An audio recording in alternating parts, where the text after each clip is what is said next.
panu dapat mengganggu pigmentasi normal kulit. Simak penjelasan apa itu panu dan cara mengobati panu. Penyakit panu merupakan masalah kulit yang umum terjadi. Dilansir dari Mayo Clinic, panu adalah infeksi jamur yang umum terjadi pada kulit. Pada tahun 2009, tercatat prevalensi nasional panu di Indonesia sekitar 2 hingga 8% dari seluruh populasi. Jenis infeksi jamur ini seringkali dianggap mengganggu pigmentasi normal kulit dan menciptakan bintik-bintik kecil yang menyebabkan perubahan warna.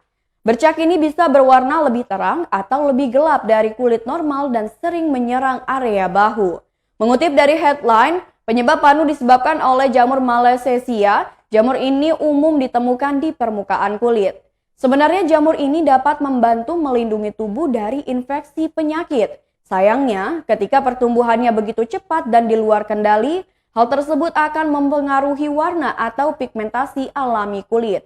Selain tidak menimbulkan masalah kesehatan yang serius, penyakit kulit ini diketahui juga tidak menular. Meskipun begitu, panu dapat menyebabkan stres psikologis yang mempengaruhi harga diri seseorang. Dilansir dari headline, terdapat beberapa faktor yang dapat menjadi penyebab panu.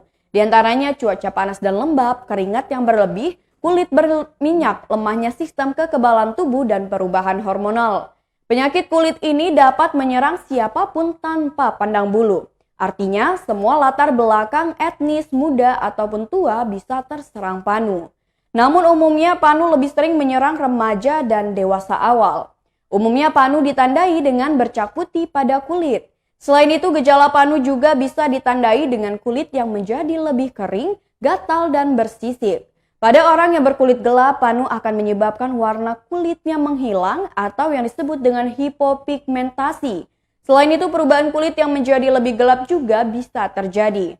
Dalam perawatan panu ringan, umumnya dokter akan memberikan krim atau obat anti jamur. Obat-obatan itu juga dijual secara bebas di apotik.